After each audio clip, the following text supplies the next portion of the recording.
What is up, everybody? Welcome to the Next Guy Up podcast. I am here with Zach and Mason, per usual, coming off of a huge weekend of football. We are going to be doing what we do on Mondays, live reaction to everything we've seen. We've watched a lot of ball this weekend. We got some awards to give out, some Next Guy Up awards, some Josh Allen of the Weeks, most exciting game, all that's good stuff. So, without further ado, let's dive on in. How we doing, boys? It was we got together on Saturday night, got to watch UT play. It was great. It's not was the great. best of times. It was the worst of times. Yeah. Mostly the worst of times. I have a take about this whole weekend of football. Ooh. And it was Can't the wait. fact – I'll just do it now. It doesn't have to do with any superlatives or anything. Okay. I feel like there's always that one weekend where multiple top 10, top 15 teams get upset in college football, and you just look around and you laugh at all the other teams, and you're like, all right, now let's just not be the team this weekend that happens to, because you can tell, like, we obviously saw Bama got upset, Missouri got upset, and so it felt – I knew it was brewing. As soon as I saw Missouri getting smacked the way they did, I said, oh boy, this is that weekend where a little bit of chaos is going to – and what's funny is it was apple picking weekend. Everybody said this was a terrible weekend of college football. None of these games were really going to matter. And then you get 4 upsets in the top 11 teams. And then Miami also almost got upset, which that was crazy as well. So it sucks. You could feel the energy brewing all day long. I had a nervous energy about the Vols game and was hoping to just be wrong, hoping that we would be the team to not. I didn't know about this said negative energy. You never told me this. You were just hiding it the whole time? Zach, did I say negative energy? Or nervous energy. Yeah, sorry. No, I was nervous as well. Those are different things. Yes, they are. I didn't know you were that nervous. I'm always nervous. You had the first quarter, you had a parlay of them just blowing them out, and I was like, oh, he's pretty confident. There's confidence and there's betting arrogance. Confidence, which is different as well. Well, I accomplished something over the weekend. I've been owing the listeners some punishments. For months. Please follow us or go find us. It's super simple. Just type in Next Guy Up Podcast on TikTok, and you will find the video. Fun fact, everybody, if you didn't know, lemon pepper seasoning and coffee do not go together, especially a lot of it. And in pumpkin. So accomplished that. It was not very tasty, but you need to go check out the video. The intern, shout out, Morgan, did a great job putting that together. So I got one left, right, everybody? Two down, 1 to go. Who's 3? counting? This is not 3. You owed 3. Yeah. You did the hamburger. Yep. Check. This one. This check. one. Check. One more. You said owed 3. Yeah. There we go. All right. Zach's trying to get me to do 3 more punishments. Yeah, it was. More punishments, the better, Mason. People love it. You're taking so long to do them. I know. It's like you're getting interest. Interest. Yeah. Interest on top of them. Penalties for not doing your penalties. Past due payments doubles every time. At least that's how my student loan works. Misses payment on that sucker, you got to double it the next time. Ugh, it sucks. Yikes. 0% interest when you give a punishment to yourself, though. When you bring it upon yourself, there is no interest. You took it as a loan of this podcast, and we got a pretty high interest rate. Mason. What's it at? 16%? No, shout out to Mason for finishing a punishment. Thank you. One more down. It's very funny. We'll figure it out. Reach out to us if you got any ideas. So, Mason, we've given you so many ideas. Better ideas. So, do we want to just skip Saturday's talk and just go to Sunday football talk? I'm embracing it head on. We're embracing it. Yeah, what would the vibe been if we had to record Saturday night though, like right after the game? It probably would have been good content, to be honest with you. Yeah. So we'll just do it. Let's just do it. Let's just do it. Why not? Upset of the week. There were 5 top 11 teams that dropped this week, so it kind of feels bad to give it to one of them. Let's just go ahead and mention them all. Vanderbilt upsetting number 1 Alabama in Nashville. Up to this point, Vanderbilt was 0-60 versus top 5 ranked opponents. Gosh. Shout out to Vanderbilt and Clark Lee for bucking the trend. What a shocking situation there in Nashville. I would like to thank everyone involved in the Vanderbilt community for taking some of the headlines away from Tennessee losing to Arkansas on the road and for becoming the main headline. Fun game, really fun game there. Wild stuff. Tennessee obviously drops the away game to Arkansas at last minute. Pretty bad performance from the Vols. We'll talk about that more in a second. We had a couple of pretty big Big Ten losses, but before we get to that, Missouri drops an absolute shocking loss. I was very high on Missouri here. Turns out Missouri, an absolute fraud, loses big to Texas A&M. And then you have a pair of Big Ten teams that lost on the road. That would be Michigan and USC. All of a sudden, we have a lot of losses piling up for some top teams in the nation, and the playoff picture as well as the AP top 10 is completely and totally in shambles. What a wild week of football. Crazy stuff happening. I say at least the top couple I think we should say a little bit more about. Tim's thoughts on the Vanderbilt Alabama situation. That is the most surprising thing I've ever seen. There's a lot of times I have seen some big underdogs have a lead. I'm watching the game and I'm like, it doesn't matter. Like in this scenario, Bama is going to come back. They're going to win the game. Yeah. And they did. They took the lead at one point, but Vandy just never gave up. They never submitted to the fact that, okay, it was a nice story. We were leading for a while. Bama's taking over here. Let's lay down and die. Nope, they kept fighting. It was awesome to see, just because Vandy is not thought high of as a football program. To see, Alabama being as high as they were, winning last week against Georgia, locking up the number 1 seed or the number 1 ranking in the country all week and having all the hype. Jalen Milroe, the Heisman favorite, and then to just come crashing down to earth in the most crazy way, losing to Vanderbilt, getting scored. It's not like it was like some crazy defensive game and they just kind of squeaked it out. Like, no, Vandy put up 40 points on Alabama. That doesn't make sense. So it was awesome to see. Diego Pavia, what a guy. Yeah. Where was this kid before? Like, is he? I'm trying to remember. He was at a much smaller school. Where was he before he transferred to Vanderbilt? This guy is a beast. Super fun to watch. He makes Vanderbilt football actually watchable. A couple things that happened. First of all, I had a bet hit already. Vanderbilt over 2.5 wins. Cha-ching. Cash. Not we how knew we that thought the third win would be from Alabama, but there you go. Crazy situations. The goalpost getting carried down Broadway. The stadium. They played the clip of Nick Saban saying the only place that's not hard to play in the SEC is Vanderbilt. The Vanderbilt staff plays it on the Jumbotron in the half-constructed stadium. Literally 75% Alabama fans. Yeah. And they play, and I'm like, I still don't know that that's not true. Like, this stadium is almost all Alabama fans.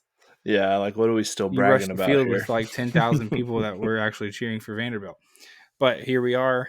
Vanderbilt is all of a sudden a little bit frisky in the SEC. Diego makes it to where they could win some games they're not supposed to win, some more of them.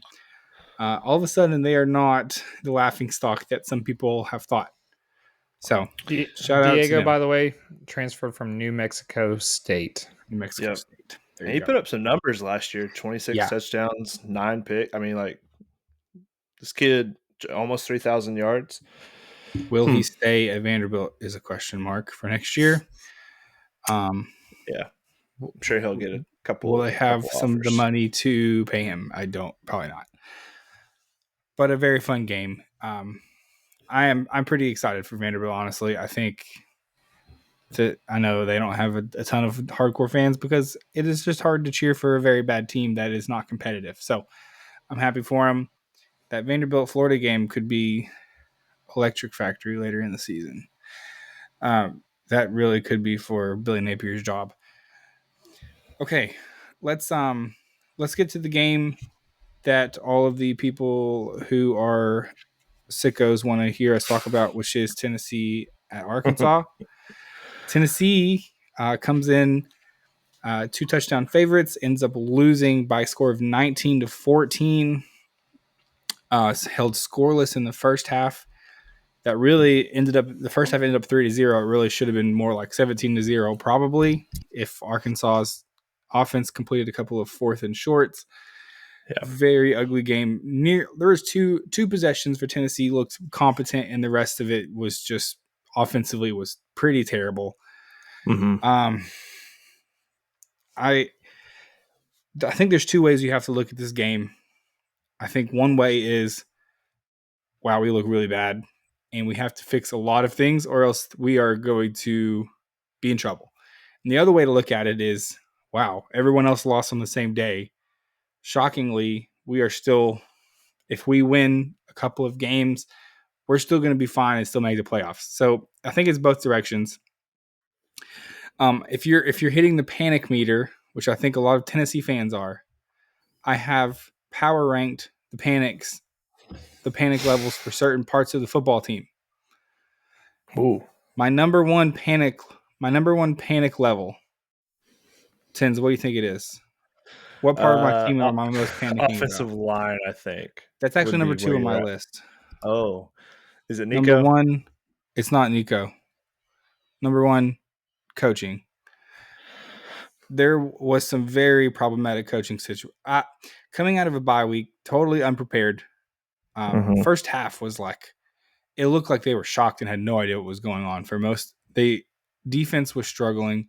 Offense was absolutely non-existent. Dylan Sampson said after the game that they were throwing some 3-3-5 at them, which they had never seen on tape from Arkansas, and it really threw them for a loop, I think, in the first half especially. Tins was calling that out. I think they were just kind of taking away Nico's ability to run, dropping a lot in coverage, and so not a lot of guys were open, and all of a sudden the team was just kind of panicking, there's a lot of penalties as well, which I think to a certain extent you've got to put on coaching. It is not like we were in a super raucous environment. I mean, it's not. It was an away environment, but it was not huge where it was like just taking away your ability to function on the field. Yeah. So coaching, pretty serious concern. Clock management at the end of the game, concerning, without a doubt. Yeah. Not even just on the final play where Nico inexplicably runs out of bounds at the buzzer, which, I mean, you can pin that up to freshman quarterback just on the road in a tough environment. At that point, it was loud and the game's on the line. I mean, you can do that, but there were some other situations like running off. I mean, they basically spent over a minute just running 3 plays and had 2 timeouts sitting in their pocket and just didn't use them. So yeah. it resulted in, even the move down the field, it resulted in having to throw basically a Hail Mary at the end instead of having a good chance of getting a touchdown. So coaching, number 1. Number 2, offensive line. The 2 worst graded players on the entire offense were our left and right tackle. That's not ideal. I think we got some problems on the offensive line. I think if there is one thing that's going to hold this team back long term, it is offensive line depth and play, which has been not very good so far. Number 3 concern is Nico, and decision making. He's had a lot of hype around him. He's very young still. I'm going to give him as much grace as you can. There were some decisions that were not great. There were some plays that it seemed like he was panicking, and he was not making great decisions. So there's my power ranking of concern level for the team. There are a lot of concerns. Yeah. But I think there's still an opportunity moving forward. Mm-hmm. If you win against Florida, you win against Bama, back-to-back home games, all of a sudden, the season's back. Yeah.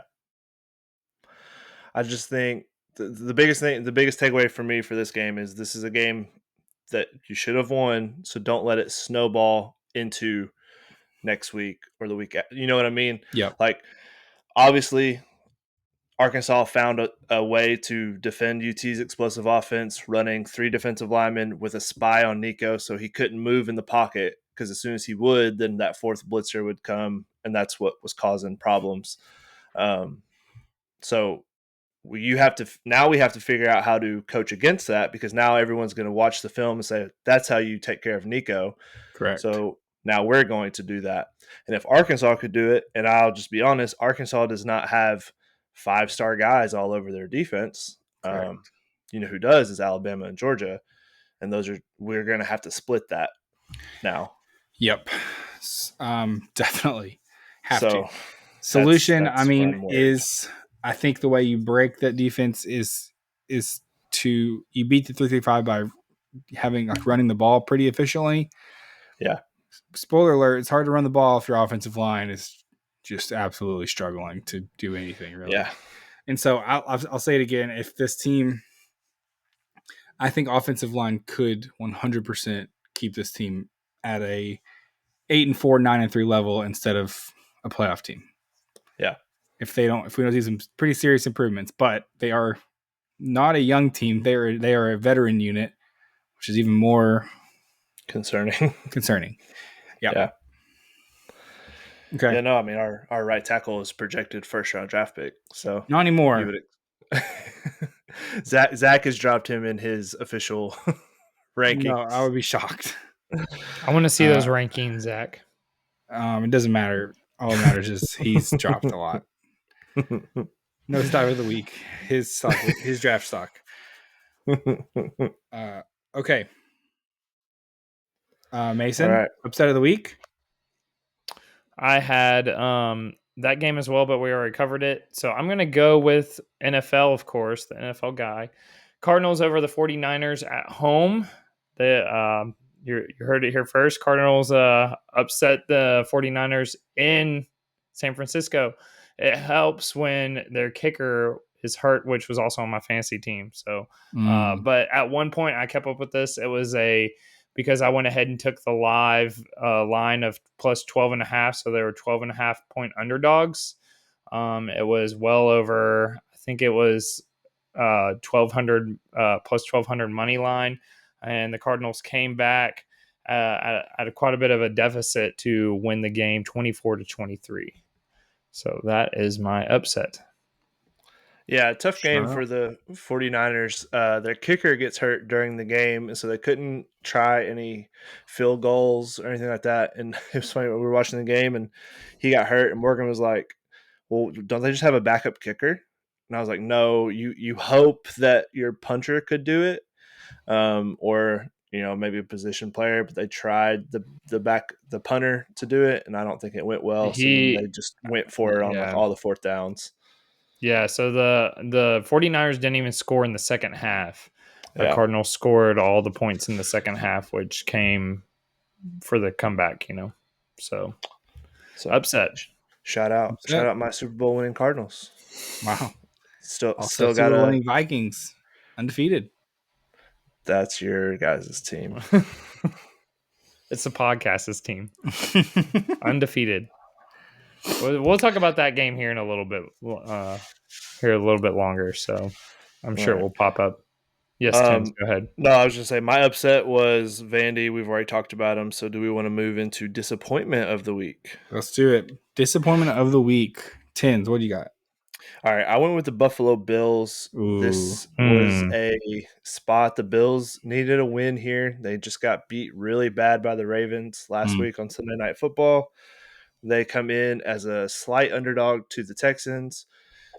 Back and forth game somehow, because Josh Allen went 9 for 28 during the game, had one of his worst performances that I can think of in a long time.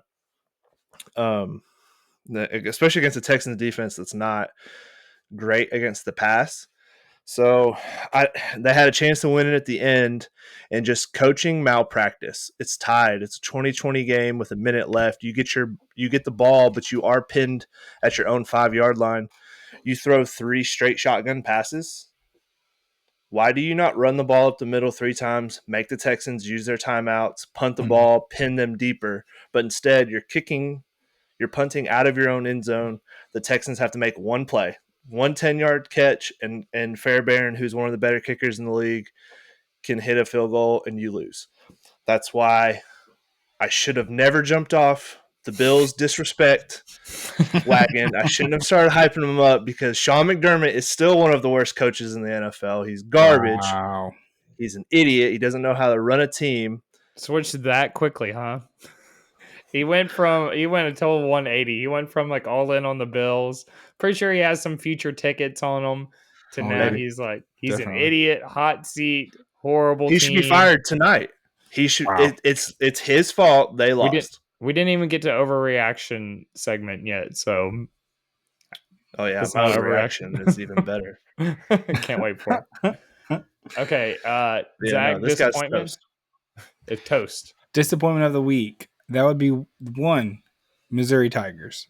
They are terrible at football. I don't really understand how they're so bad. Yeah, I think there's always 2 ways to read a game, and I think in college football especially, if you watch a game and it's kind of a lopsided game, the question is always, is the losing team bad or is the winning team just really good? Mm-hmm. And I think it's hard to come away from this without just saying Missouri is not good. Missouri, it's very confusing to understand how. They have a good quarterback. They have Luther Burden, who you just feel kind of bad for because he's on this team and he's a great wide receiver, NFL prospect. And it's like, I don't understand how this is happening. It seems like their defense is just terrible. And their offense was barely better than that. Did A&M play a very good game? I think so. Like I said, it's always interesting to determine what is the root cause of this lopsided win. Will we look back on it and say, wow, Texas A&M was actually a pretty good team all along? They had a pretty bad loss in Notre Dame, but after that, they played pretty well. Or we're going to look back and say Missouri just had a really bad day that week, and they're actually much better. I don't know the answer. But He Missouri, doesn't know it. I was pretty heavy on Missouri. I thought that they were going to have a bounce back week after a pretty tough, close game to Vanderbilt, which maybe that's looking like a better now. I mean, Vanderbilt maybe it's just a beast. Who knows? Yeah. This has been the hardest to tell in college football this week. We're talking about this a little bit more, but college football is just all over the place. Yeah. If you're doing the tracking of like which teams are better than which teams, we saw a funny one while we were sitting and watching the game of Georgia State beats Vanderbilt. Vanderbilt beats Alabama. So Georgia State is better than Alabama? I guess so. I guess Georgia State's the best team in Georgia. It's so confusing. I don't know. The college has become just an absolute dumpster fire to try and predict, which makes it very fun unless you're the team that is on fire, which mine was on Saturday night. But it is very entertaining. So Missouri, that's my disappointment of the week. And shout out, I'll make sure and clip this so they can come comment on it, but shout out all the trolls on TikTok and Instagram and all you guys that wanted to come after our bet graphic that came out after Missouri lost. I didn't see all you smart guys commenting your own picks and all your own opinions before the game started. It's real brave and real easy to come after people after the game's over. Listen, I'm not taking it down. I'll stand by it. I'm not taking it down. Stands by it. Sometimes you have a bad pick. It is what it is. Yeah, for anybody that missed it, Tinsley asked somebody, show us your picks, buddy, and he gave picks of games that already happened. All had already happened. And they all hit, obviously. So shout out to him. Yeah. Shout out to that guy. So my disappointment of the week is actually my disappointment of the season so far. Wow. A few years removed from winning the Super Bowl in 2022, and that would be the Rams falling to 1-4. Pretty shocking stuff when they had the opening night, Sunday night of against the Rams or against the Lions. Sorry, in overtime they lost. Cardinals put up 41 points to them. Second week, they get a win against the 49ers, and then they lose to the Bears, and then they lost to the Packers over the weekend. And it's just one of those teams where I had higher hopes for them. And with Matthew Stafford throwing up 260 yards and Kyron Williams rushing for over 100, you think, oh, they might have a chance. They've had so many injuries, of course, as well. We can't forget like Cup being out and Puka Nakua, so that has a lot to do with it. But just it almost seems like because of the division that they're in, it seems like their season's already over. So it's tough. I mean, it would be really, if they keep going down this road, Sean McVay could find himself in the hot seat. Truly think that. Look good in teal. I have one more disappointment of the week. Who's it is. I'm just gonna say it every week until something changes. It's my fantasy team. I'm just gonna leave it at that. My fantasy team is my disappointment of the week every week. Boy, are they bad. There you go. That's it. That's all I'm saying. That's all I had to say. I don't need to elaborate. But next week they're still going to be disappointment of the week. I'm just going to let you guys know. Wait, please tell everybody the name change. Oh, I changed my name to the injured reserve because that's where his whole team half my team is injured, and it's just a dumpster fire. I mean, I don't know what else to say. It's horrible. Here we are. Okay, next up, overreaction of the week. Overreaction of the week. I'm going to go first here. I think I've got an interesting one. Overreaction of the week is there will be a... Boy, this is a big overreaction. Oh. There will be a 3-loss team in the college football playoffs. Hedging a little here. Guys, the college landscape is wild this year. I think parity is up in some of our... in some of the bigger... So we're talking about... So here's why I say 3 losses. I think one way you get a 3-loss team is the SEC Big Ten continues to beat each other up. The number of 0-loss teams is dwindling down pretty dramatically at this point. I think there is a lot of teams that still have them on the schedule. Obviously, Georgia, Texas still play. Tennessee, Bama still plays. And so there's another couple losses that are going to be somewhere. I just think that parity is highest maybe it's ever been in a couple of our biggest conferences. Obviously, the Big Ten and SEC have added talent and added big programs. That's going to come with more losses for all of your teams. And so I think that could be potential. The other way this happens is in a league like the Big 12 or like the ACC where chaos has reigned, especially in the Big 12.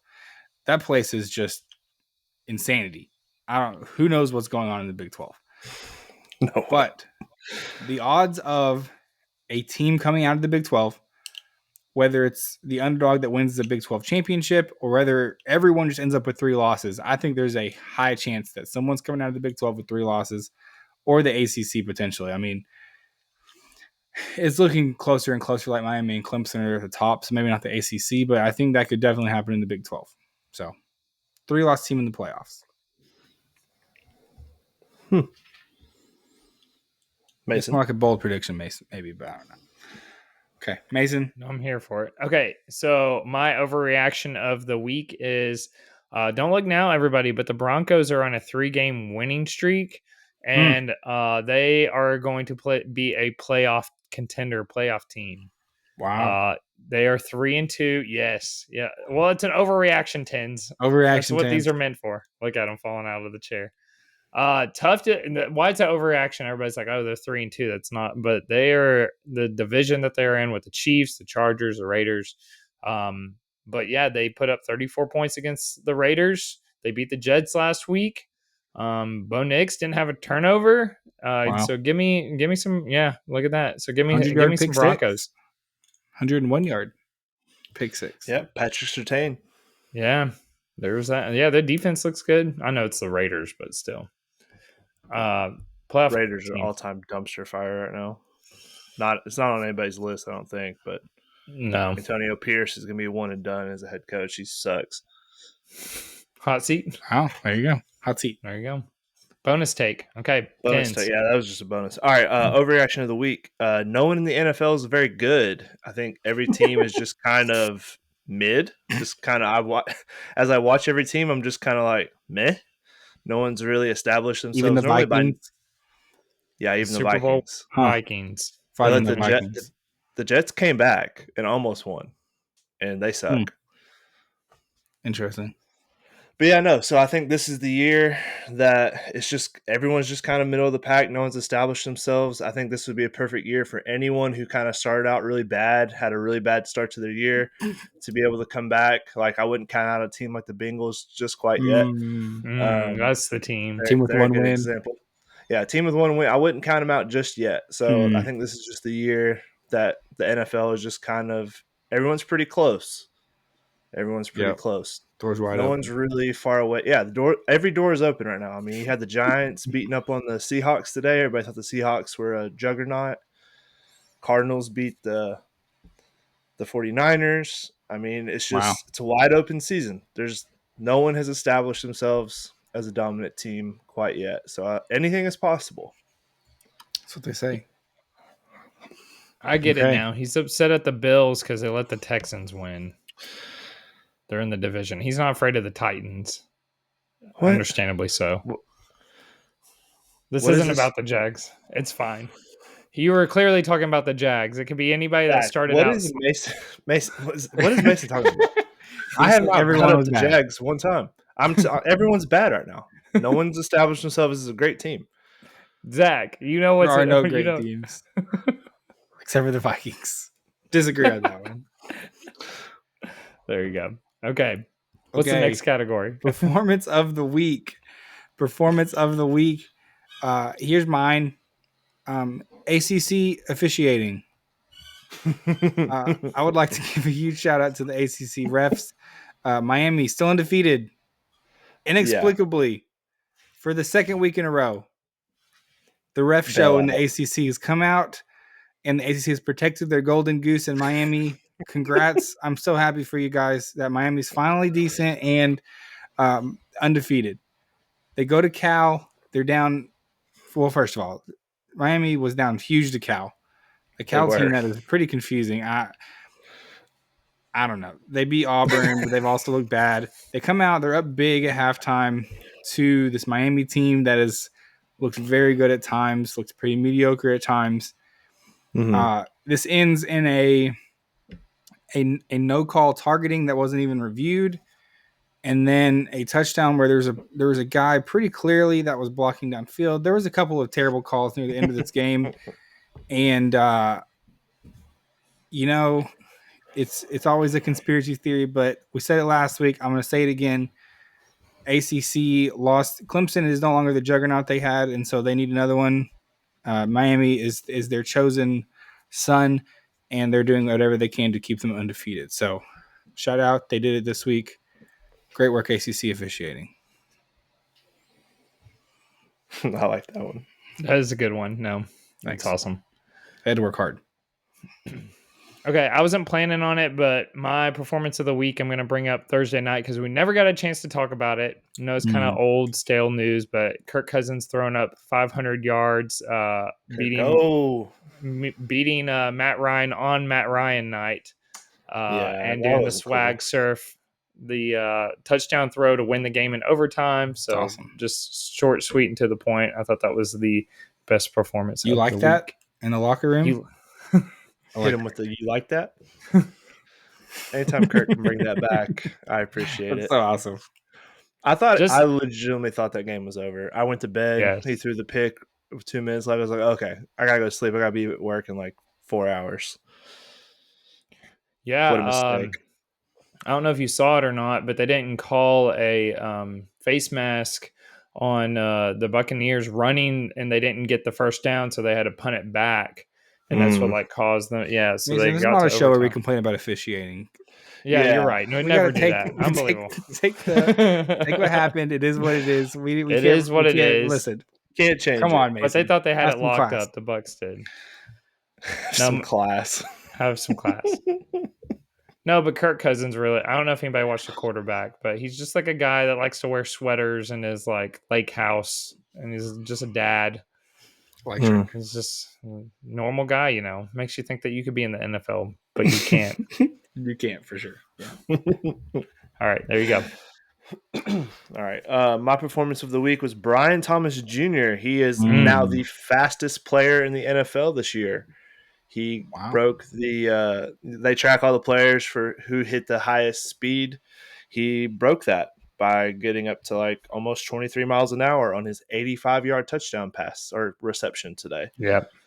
The funny meme going around, a Colts corner absolutely dove trying to tackle him at the end. He's all the way stretched out. Looks like it's going to be a good meme for a while. Yep. So shout out Brian Thomas Jr. He has, he's really established himself as a really good first-round pick. Got him all the way at pick 23. Can't believe he lasted that long. What a bunch of idiots the NFL is. I saw a thing on Twitter where it was like, you guys didn't think we were going to get a Will Levis moment because there's been like a picture of Will Levis like doing something like ridiculous each game. And it's like, well, we got our Will Levis moment of the week. And it was like the guy stretched out. That corner stretched out, yeah. It's pretty funny. So that's my performance of the week. Shout out Brian Thomas. I needed him for fantasy today. It worked out for me. Love it. All right. You got that trade too. All right. What's the next category? Okay, we are moving on to our highest riser of the week. Which team, in your estimation, make the biggest jump in value or ranking? Tens. Yeah, I'm going to go with Indiana. This is a team that, in all the chaos of college football this year, I know they haven't had like a big marquee matchup quite yet, but they've looked the part. They've, new head coach coming from JMU, lots of transfers. You kind of wondered if it was going to translate to success in a bigger conference, and so far so good. They've covered every spread so far. They're undefeated. They score a lot of points. So I think they're a dangerous team in the Big Ten. I know we were kind of flirting around with like Rutgers or Nebraska, like one of these teams, or Illinois kind of sneaking their way in. Yeah, like one of those teams could sneak in. But I truly think Indiana, and I don't know their schedule off the top of my head, but they could maybe go blow for blow with an Oregon or a Ohio State and give them everything they want as far as an offense goes. Could be fun. Yeah, we're searching for that. Fun. If there's going to be that fourth team from the Big Ten, Indiana could very well do that. Because now Michigan, I think, is kind of cooked. But I think they could be down there for sure. Okay. He's going to turn 1 year at Indiana, and he's probably going to get, I think this guy, I don't know his name off the top of my head. He's got kind of a weird name, but he could be a big school guy after this year because he's now shown that he's a winner everywhere he's gone. Yeah, I like that. So something to look out for. Watch out. I heard Florida's looking for somebody. Kiffin's not leaving. Okay, Mason. I don't know of a team that can like be as much of a high riser right now in the NFL than the Commanders. They have won their after starting 0-1, they have won their last 4 games. In the last 3 games, they have put up more than 34 points. They have 38, 42, and 34. I know it's the Browns, but still 34-13 against the Browns. And Jaden Daniels still is showing that he's going to be the offensive rookie of the year right now performance. So I'm going with the 4-1 Washington Commanders. Yeah. Defense is looking good too. Like they're keeping all of their teams, like their opponents, to like, less than 14 points, less than 20 points. So it's both sides of the ball, but that's a team I was high on Jane Daniels in the offseason, if you all remember. And then I should have just doubled down on like the team. I think I was worried about like coaching staff. I was just worried about it takes some time for some of this to click. and they've shot right out of the gates 4-1. So yeah, high Cliff riser. Kingsbury, he's working to get himself another head coaching job. The way he's worked with Jaden Daniels this year, he's really created like a really fun offense that Jaden has taken and ran with. He's looking good. I mean, He would look good in Titans blue. So who said that? You're looking to run your head coach out of town after 1 year? I was not even That's high on him. Yeah, you've never done that, Tins. Whoa. You've He's never a placeholder. He's just a placeholder. just a placeholder. For 1 year? How many one and dones are there? I mean, this guy, I didn't even want Vrabel gone. So, I mean, listen, if our team is like hot garbage the rest of the season, now if we end up, I don't even know why we're talking about Titans. They're on a bye week. Move Leave the along Titans here. out Let's of keep this. it going. Who brought them up? I Okay. did. Okay, highest riser of the week in college. It is actually a pair of teams. Oh. UNLV, who is the odds-on favorite to get the Group of 5 spot, has taken a pretty big loss this week to Syracuse in overtime. That is leaving that spot pretty wide open. There is a Boise State team that is pushing pretty hard for it, and a running back who is pushing hard for the Heisman and Jonty. But there is a pair of teams out there who are undefeated, 5-0, and they would be your service academies. Army, Navy, both undefeated, have a matchup of destiny potentially later this year for what could be a playoff play-in game. Imagine a reality where the Army-Navy game is for a playoff spot. That would be electric. So some fun stuff there. I saw where they could play each other 3 times. They could play each other and then play each other for a playoff spot, and then somehow they both get into the playoff and play each other. What would be the third time? I don't know. I didn't read the meme very carefully.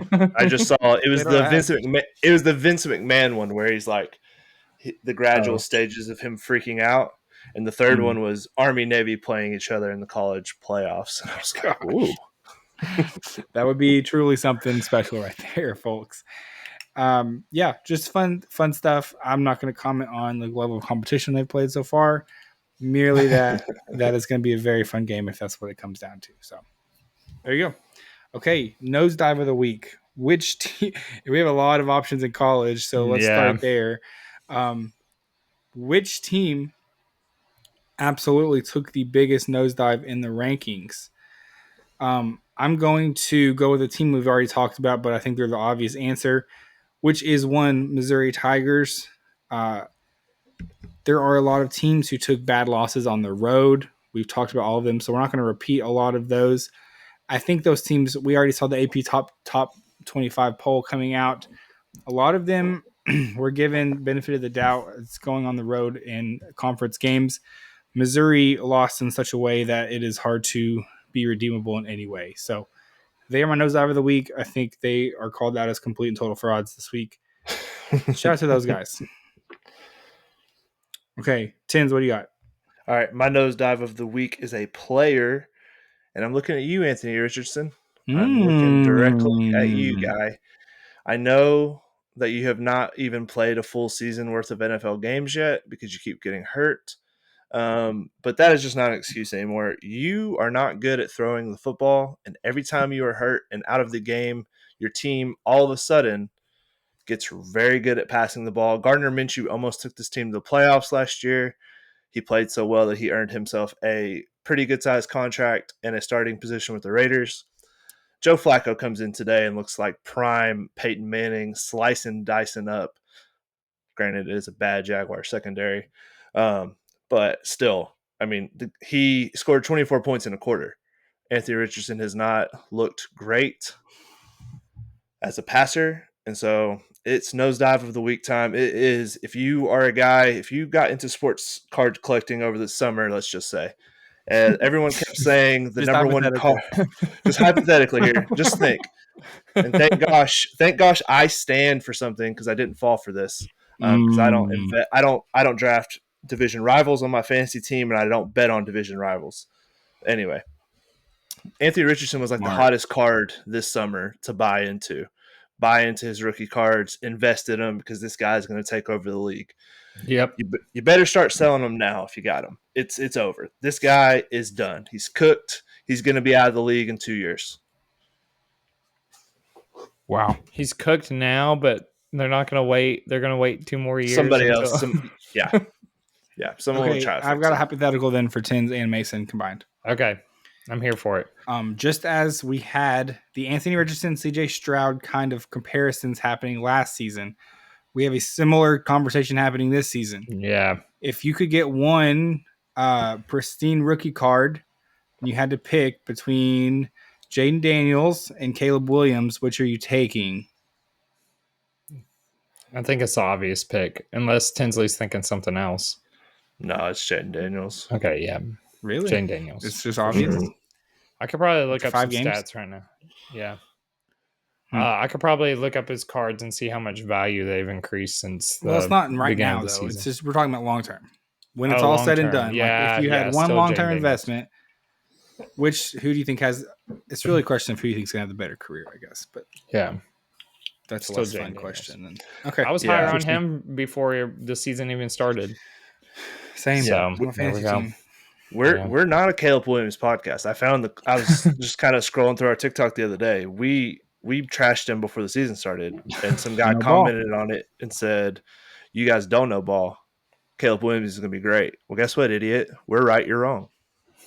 I can only say that on here. If I call you an idiot on TikTok, it gets deleted. It's against their policy. It's true. Okay. Nosedive of the week. Yep. I'm going to go with, well, first of all, let me ask you all this. How many quarterbacks this week had 3 interceptions? In the NFL? Yeah. I'm going to guess 1. Yeah, I guess 1. And that would be 1 Aaron Rodgers. Nosedive of the week for me. The Jets and Aaron Rodgers throwing 3 picks. Let me just say this. I don't know if anybody watched it. I feel like Tinsley could probably attest to this. It's a lot to go to London. It's a lot. It's just a lot of energy, a lot of planning. You know, the what's that called where you lose sleep or your time clock's off, jet lag. And then you go and then you lose. And Tinsley probably knows this with the Jags. It's tough to go there and do all that. And then they have the game, which obviously it's night, afternoon there, but early morning here. And then they have to get back on a plane after a loss. So the Jets, to me, that was the biggest nosedive. And I'm sorry, but anytime I watch Aaron Rodgers and he threw those 3 picks and they lost the game, which they almost kind of came back. But every single time it was always somebody else's fault except for his own. I've never seen that guy. He has the worst attitude on the field for somebody being a veteran. I'm just going to say, throwing iPads, you can look at all this. He becomes like a meme almost every week. Well, let's not get on to people for throwing iPads too much. I know a guy who threw an iPad today. You knew of them? They know you personally? What color was he wearing? Was it teal? What? Trevor does do that as well. He throws, there's been multiple times I feel like he's also thrown an iPad. He threw an iPad about something he did. So first of all, he took accountability. You know what I'm saying. iPad throw.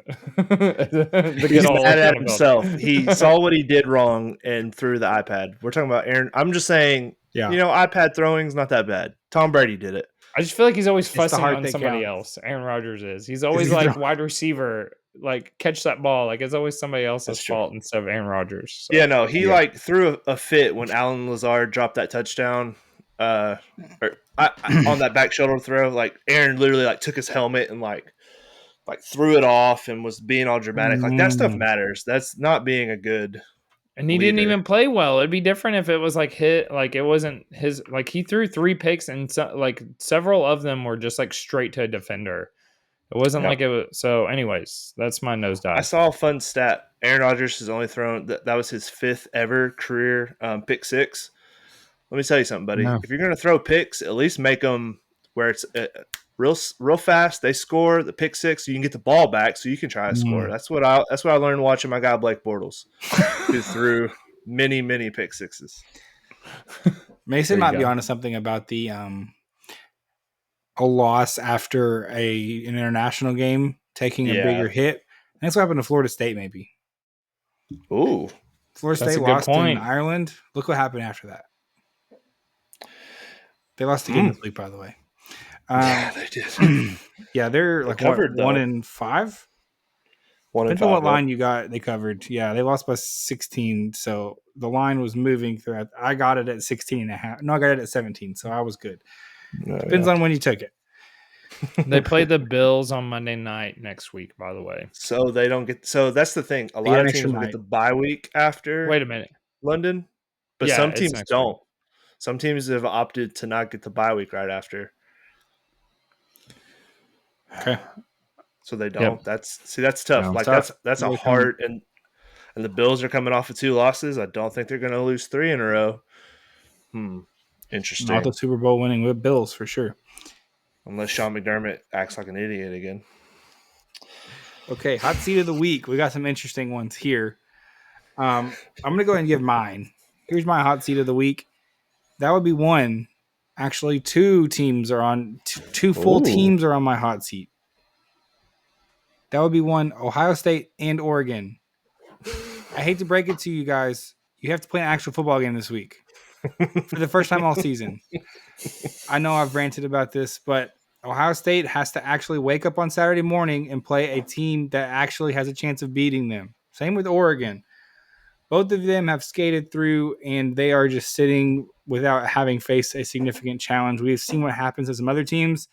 They're playing each other. I think one team is going. There is a chance this game is just an instant classic and is electric. I think there is a good chance that Ohio State just blows out Oregon. But we can have the conversation later. I'm not sure Oregon's very good. I'm not sure Dylan Gabriel's very good. Okay, Yeah. sorry. We're stepping on next week's segment. But my hot seat is both of those Some people teams call them mid. who actually have a game to play next Saturday. So there you go. Week 1 starts now. Shout out to Big Ten.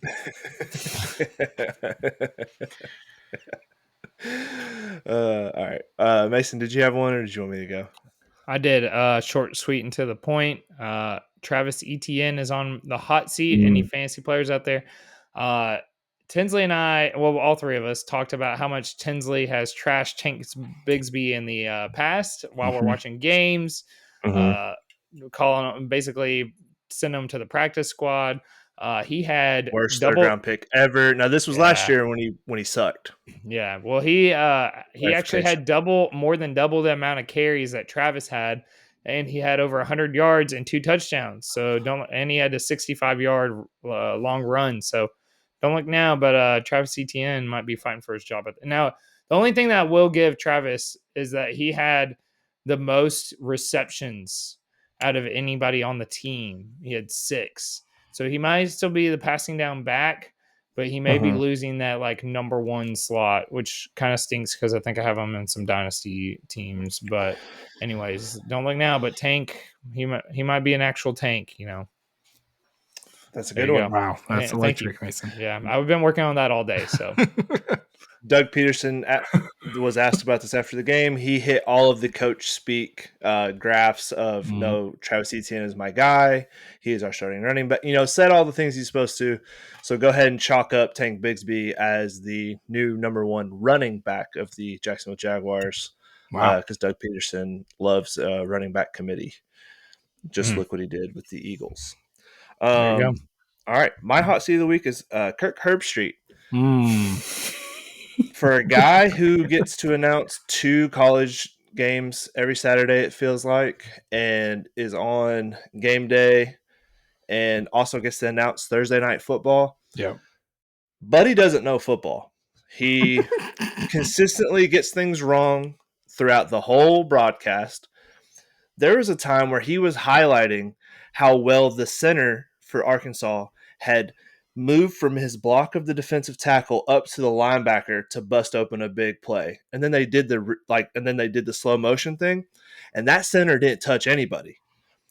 Kirk Herbstreit does not know ball. I'm sick of him. I'm just sick that he gets to fly from one game to the other in a private jet with his dog.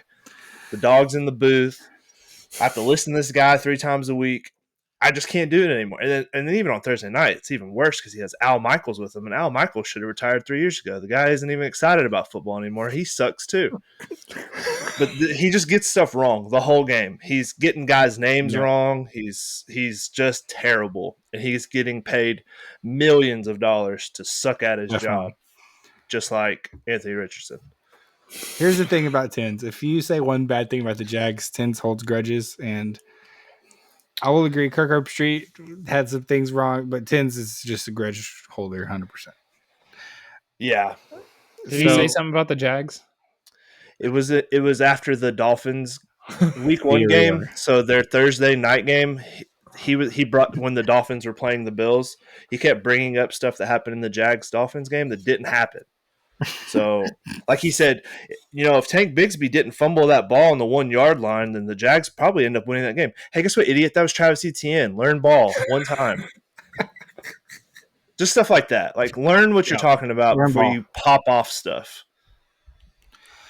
I will say with the Kirk Herbstreit thing, it's like there's no one else that can call games.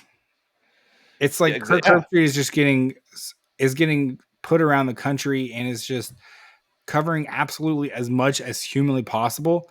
They kind of treat him like he is like he's the only guy that can call games at a high level, which is kind of, it's weird. And in a time where the ability, we see more and more personalities, more and more people that are in the booth, more and more people that are talking about football on like a national television kind of way. To say Kirk Herbstreit is the only guy that's allowed to call big games, and that is just pretty much it. It's just kind of a weird thing. Mm-hmm. I don't know. Because it's college game day for 3 hours, and then he does usually 10 you said it was 2 games he does. Like he goes to 1 noon, and then he goes to 1 night game usually.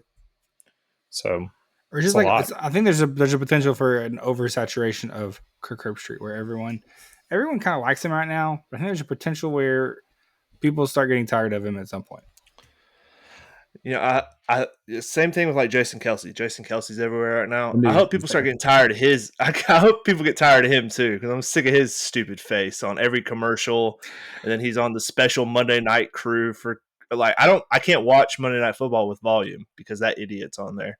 He also made some comments about the Jags that Tins was not too happy with. No, he's made some comments about people from Jacksonville. It's even worse. He said we're all garbage. When he played for Philadelphia, and their fans throw batteries at people and laugh and cheer when people get hurt. Fact check me. Those things happen. Fact. Check them. Philly scumbags. That's their thing. They're Philly scumbags, and he says people from Jacksonville are bad. Okay.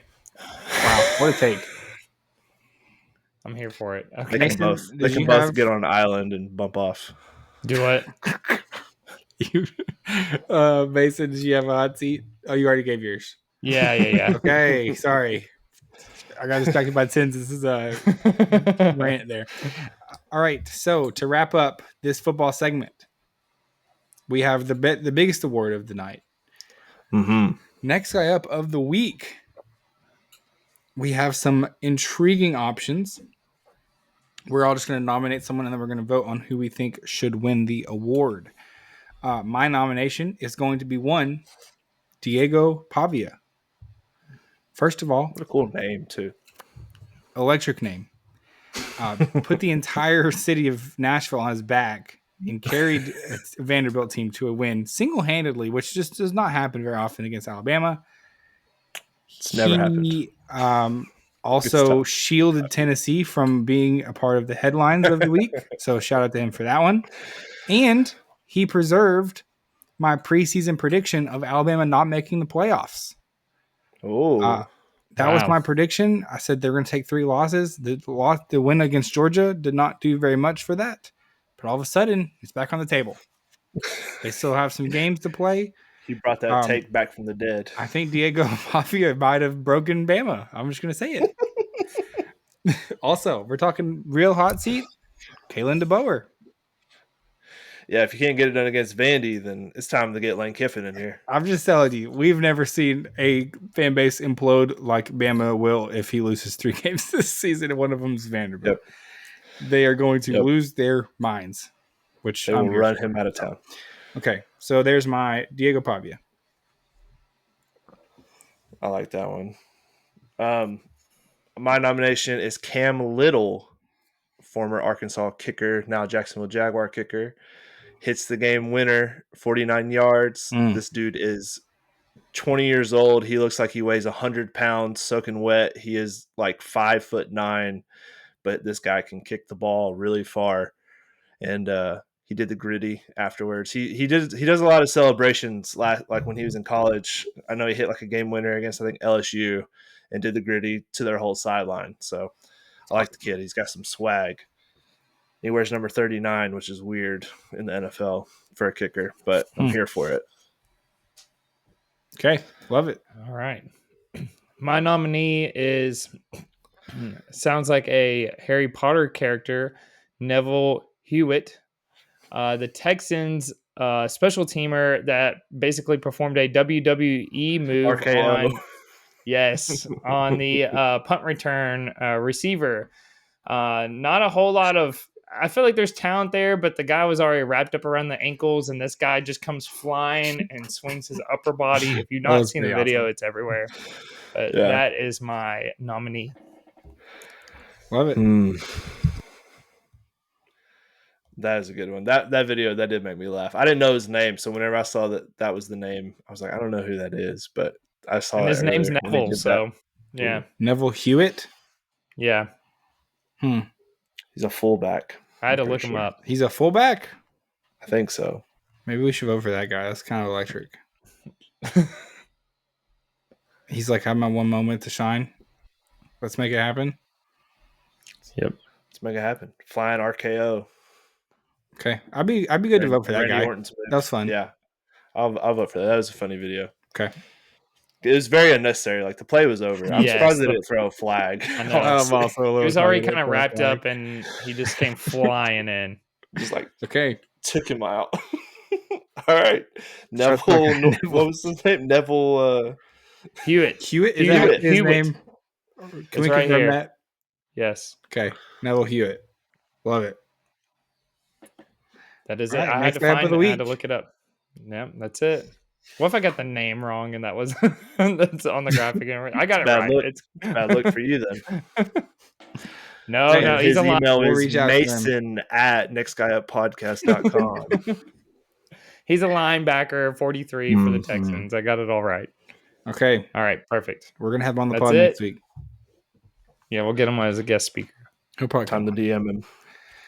Okay. The guy from the Colts who makes the songs, he denied me. He said he doesn't do podcasts unless we were to pay him $1,000. Paycheck.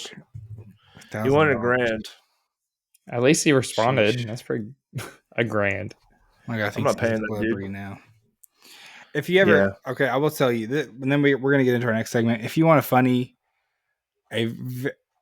we're a pretty small market podcast here, but if you want to see a very funny Twitter account, check out my guy, the Colts anthem guy. I don't even know what his name is. His Twitter account is hilarious because every week he posts one anthem thing and it'll kind of like go semi-viral and a bunch of famous people will be reposting it. And then his other 25 tweets in between those are like one comment that's just like a bot. And then he'll post it and have like 800 likes and 500 retweets. And then the next one is back to like one like on this super weird video. It's just, it's one of the wildest things you'll ever see is his Twitter account. Check it. It's hilarious. And the anthem one is just like the whole opposing team's like fan base being like, oh no, we're cooked. he's done it again. It's over. What a funny thing. Yeah, it's hilarious. Okay. Do we have some food for thoughts today? Everybody? There's a couple new snacks coming out that I wanted to touch on, and a little rumor that I got from one of our one of our good friends who's an inside source in the biz. Uh-oh. All right. I like that. If you want me to knock that out. Yeah, let's hit it. Let's get into some food for thought here. Let's do it. All right. So, couple things coming out that I am thrilled about. Salted caramel Butterfingers are coming out this Halloween season. I'm not the biggest Butterfinger fan, but anything salted caramel, count me in for. So I'm definitely there will be a snack review on this for sure. Mason, you're famously a big Butterfinger guy. How do you feel about that? I'm here for it. Huge I did see Butterfinger that. guy. Yeah, I did see this one. I'm excited. All right. Next is the Trolley Gummy Pops. These are like bomb pops, but with the Trolley flavors, and they nailed it. They got the best two flavors. We don't have the orange and green, which nobody likes. We have the cherry lemon, the red and yellow, and then which I've always wondered what the red and blue one was. Apparently, it is grape and strawberry. So these will be a new ice cream pop coming out. Mason, you're super excited about these, right? You're a big Trolley gummy worm guy. I do like gummy worms. I can eat the green and orange ones, which don't you? That's the bad one. Well, it is the worst. Those are the ones I eat.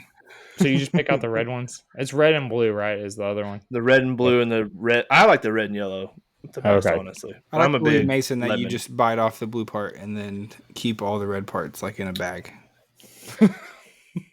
I've not done that. No, that'd be awesome. I might start doing that though. Just like at work, someone's like, "Who has this like half-eaten, like 50 half-eaten gummy worms in a plastic bag?" Oh, that's me. Sorry, don't touch those. Saving those for later. All right. And then the last one, and this one's not going to be coming out for a while, not till June, but Powerade is teaming up with Sour Patch Kids to come out with some extreme sour Powerade flavors. So we're going to have the orange, the grape, and the cherry, and then the yellow as well. So everything but green, which feels like a miss. Green's good. I like the green Sour Patch Kid. So yeah, those are three things coming out soon. The Powerade not till June, but that'll be good in the summer. Have a brand new Powerade flavor. And then my last thing was Coke has announced they are discontinuing a bunch of not new, but items. The spiced Coke, the cherry vanilla Coke, and the Splenda Coke. And then also the orange. There's one that was like Coke orange. Yeah, I tried it. But it tastes like orange, not what you think, like orange dreamsicle. Well, I have now had it leaked to me that our guy, Snack with Zach, has found what they are working on with Coke, and that all the ingredients point to a orange dreamsicle Coke coming out this spring, and he has it on pretty good authority that is what's going to be happening, and that as soon as he gets sent some test products, that maybe we will get sent some test products. There we go. All right. Pays to know somebody. Real quick, were we allowed to leak this information that was leaked to you that was also leaked to him? Don't know. Don't care. Trying to get on the app. That's exciting. I'm kind of surprised with the spice Coke. I feel like there was a group of people who actually liked that one. I actually liked it. Yeah. I didn't mind it. Interesting. Any word on the Oreo Coke? I did. In the future of it. He tried it, yeah. I also There's tried it. supposed to be a sugar, so it's sugar-free right now, but they do have a sugar version testing in Canada and Europe right now, and it's supposed to be coming to America soon. But I cannot imagine drinking that. I think that putting Oreo in a Coke and then assuming that your target audience wants it to be sugar-free is weird. Did you not try? So I did a TikTok. Smart. Yeah, I tried. I did a TikTok reviewing it, and then I had a bunch of them left, so I brought them to Mason's on Saturday when we were watching the game. But if you want to hear my thoughts on it, go watch the TikTok. Yep. Okay. I like that. All right. Okay. My food for thought is short, and then I'll let Mason cook for a little bit. we already announced this, but it's coming up this week. So just for everybody out there, Wendy's Krabby Patty collab this week dropping. Mm-hmm. I'm Go so get you a ready. Krabby Patty, get you a pineapple frosty. Very excited about that. Pretty exciting stuff coming from Wendy's. So that's this week. Shout out to Wendy's for getting a hold of the Krabby Patty formula. Tough work from my guy Plankton, who got beat up by Wendy's. Okay. It's gonna be me and Morgan's big anniversary date this week. There you go. A Krabby Patty collab from Wendy's. I already told her.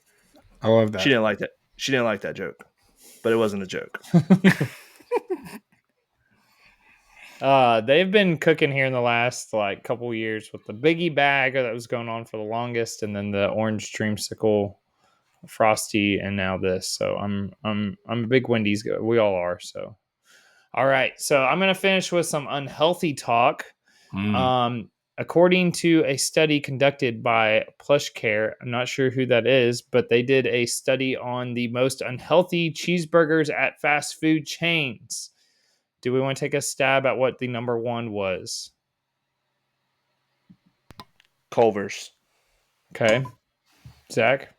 The most unhealthy fast food chain? Most unhealthy. Cookout. Okay. Whataburger, Smashburger, and Carl's Jr. all trailed behind one Five Guys that had 73% more saturated fat than any other fast food cheeseburger on the list. They did a score, and it scored, I don't know. Here it is, like unhealthy score. And it got number one. It was 50 points. After that, Whataburger, Smashburger, Carl's Jr., Sonic, Wendy's, Shake Shack, Fat Burger, Steak and Shake, In-N-Out, and the list goes on. But like, I want to go to Fat Burger. Sounds awesome. Fat Burger. Maybe that's why Five Guys cost so much. It's for the extra Culver's saturated fat. There you go. Yeah, could be it. But Culver's was number 16 on that list. Okay. So there you go. But Five Guys, I don't know. I just is greasy. And I forgot the most important part. The fries was also top unhealthiest fries of all fast food as well. So you got the combo of the unhealthiest burger with the unhealthiest fries. Well, they do like the peanut oil thing, right? That's like the whole peanut oil situation. Yeah. Interesting. Love that. If you're in a unhealthy mood, if you want to just like destroy your body and regret it later, go to Five Guys and pay $25 for. Yeah, so expensive. Not even, should not even be that expensive, but yes. All right, good work, everybody. Five Guys is just trash. I haven't had it in so long. I have no intentions of eating there again. I just feel like no one wants to pay that much for fast food. If you're eating fast food, you want to pay like half the amount. I will never. I do not like paying more than like $10 for fast food. So like the biggie bag, it's like $5 and I'm good for lunch. Yeah. If I'm spending 10, I know 10's maybe is not with me on this because I'm a volume shooter. See, my number's more around like 17. But if you're getting Five Guys, it's more like $28. My thing, if I'm paying $17 for a meal, I would rather like sit down. Yeah, sit down restaurant, eat some. You should see what you know what I do there as well. That number is up. That's true. That is true. Tens is if he's out to eat, he's out to eat a lot. I'm out to eat, baby. Plan on doing damage to the bank account. Respect. I got to hit a bet to take care of the dinner bill. Okay. All right, everybody. Well, I feel like that is an episode. Good episode, everybody. It was fun breaking down everything that happened in football. Make sure you're following us on TikTok, Instagram. Join the Discord. The link is in our link tree everywhere you follow us. We are going to be doing a giveaway soon. I'm trying to figure out the best way to do that, but it will be to get some more followers going on everything. So make sure you are following us there so you don't miss out on that, because you don't want to miss out on a sweet gift box from the next guy up full of goodies. That's what I'm working on right now. So Until then, thank you for joining us, and we will catch you on Thursday with the breakdown of a huge weekend of college football. This is the weekend. October 12th has been circled on everybody's calendars for a long time, so you're not going to want to miss Thursday's episode.